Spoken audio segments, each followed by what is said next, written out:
Halo semuanya, perkenalkan saya Cika Sarani, saya dari program studi pendidikan ekonomi dari Fakultas Keguruan dan Ilmu Pendidikan Universitas Sriwijaya dengan NIM 0603 1282 429042.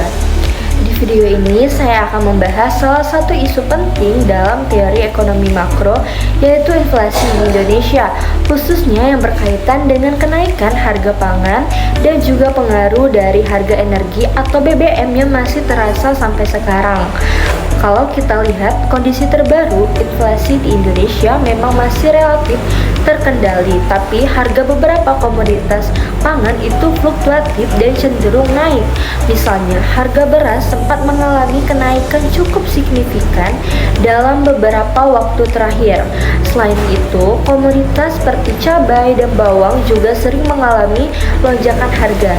Nah, berdasarkan data dari Badan Pusat Statistik atau BPS, inflasi tahunan Indonesia sempat berada di kisaran sekitar 2-4%.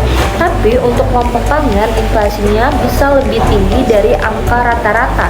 Artinya yang paling terasa oleh masyarakat itu justru kebutuhan sehari-hari. Selain itu, kebijakan penyesuaian harga BBM dalam beberapa tahun terakhir juga memberi efek berantai. Ketika harga BBM naik, biaya transportasi dan distribusi ikut naik. Dan akhirnya harga barang di pasar juga ikut terdorong naik. Nah, kalau kita kaitkan dengan kondisi saat ini, ada faktor menarik, yaitu meningkatnya permintaan pangan. Salah satunya dikaitkan dengan program pemerintah seperti program makan bergizi gratis atau MBG yang tentu membutuhkan pasokan bahan pangan dalam jumlah besar dan terus-menerus. Di satu sisi, program ini bagus untuk meningkatkan kualitas gizi masyarakat, tapi di sisi lain, kalau permintaan meningkat cepat sementara pasokan belum siap, maka harga bisa terdorong naik.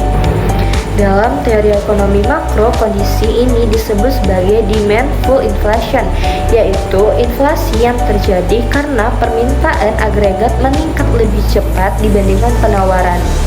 Harga pangan di sejumlah daerah mengalami kenaikan pada September 2025 yang tercermin dari angka inflasi harga pangan bergejolak atau volatile foods mencapai 6,44% secara tahunan atau secara year on year. Hal ini salah satunya didorong oleh akselerasi program makan bergizi gratis atau MBG, di mana angka inflasi harga pangan bergejolak atau volatile foods mencapai 6,44%. Ini tergolong cukup tinggi, jauh di atas target inflasi umum sebesar 2,5 plus minus 1%. Menteri Koordinator Bidang Pangan Zulkifli Hasan atau Zulhas mengatakan percepatan program MBG membuat permintaan pangan seperti ayam, telur, dan ikan naik sehingga harga juga ikut terkerek. Zulhas menjelaskan percepatan pelaksanaan program MBG masih akan terus berlanjut hingga tahun depan.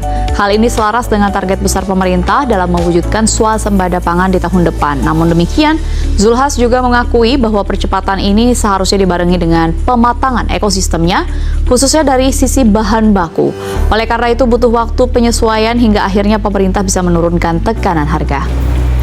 Selain dari dalam negeri, kita juga tidak bisa lepas dari faktor global, konflik internasional termasuk perang di beberapa kawasan dunia, menyebabkan harga energi seperti minyak mentah menjadi tidak stabil. Indonesia memang bukan sepenuhnya bergantung pada impor minyak, tapi tetap terdampak oleh harga global. Di dalam negeri, Pertamina kembali menaikkan harga BBM non-subsidi mulai hari ini 4 Mei 2026. Kenaikan harga berlaku untuk sejumlah produk. Pertamina menaikkan harga BBM 3 jenis produk yakni Pertamax Turbo, Dex Lite, dan Pertamina Dex. Penyesuaian harga tidak hanya berlaku di Jakarta tetapi juga terjadi di berbagai provinsi lain di Indonesia dengan besaran yang bervariasi. Pertamina juga memastikan sejumlah jenis BBM lain tidak mengalami perubahan harga. Pertamax tetap dijual Rp12.300 per liter.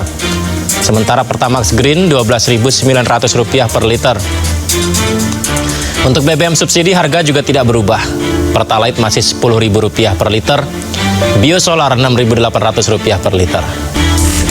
Lantas, besarnya kenaikan ketiga produk BBM non-subsidi berdasarkan informasi dari Pertamina. Pertamax Turbo naik dari Rp19.400 menjadi Rp19.900 per liter. Dex Lite naik Rp23.600 jadi Rp26.000, naik Rp3.600. Untuk Pertamina Dex naik dari Rp23.900 menjadi Rp27.900 per liter. Ketika harga minyak dunia naik, maka biaya produksi dan distribusi barang ikut naik. Ini yang disebut sebagai cost push inflation, yaitu inflasi karena kenaikan biaya produksi. Nah, kalau dijelaskan dengan konsep teori ekonomi makro seperti permintaan dan penawaran agregat, saat ini terjadi dua tekanan sekaligus. Yang pertama itu permintaan meningkat, yang kedua biaya produksi naik sehingga penawaran terbatas. Kombinasi ini akhirnya menyebabkan harga-harga naik secara umum. Dampaknya cukup luas. Yang paling terasa adalah penurunan daya beli masyarakat. Dengan jumlah uang yang sama, masyarakat bisa hanya membeli barang lebih sedikit. Ini sangat berdampak terutama bagi kelompok berpendapatan rendah. Selain itu, inflasi juga bisa menyebabkan ketidakpastian ekonomi karena harga yang tidak bisa stabil membuat pelaku usaha sulit menentukan harga dan produksi. Dalam jangka panjang, hal ini memperlambat pertumbuhan ekonomi. Namun, perlu diingat juga bahwa tidak semua inflasi itu negatif. Dalam kondisi tertentu, peningkatan permintaan juga bisa mendorong produksi dan membuka peluang usaha. Tapi tetap harus dijaga agar tidak berlebihan. Solusi yang paling penting adalah menjaga keseimbangan antara permintaan dan penawaran. Dari sisi pemerintah, beberapa langkah yang bisa dilakukan antara lain yang pertama, meningkatkan produksi pangan dalam negeri. Yang kedua, memperbaiki distribusi agar tidak terjadi kelangkaan di daerah tertentu.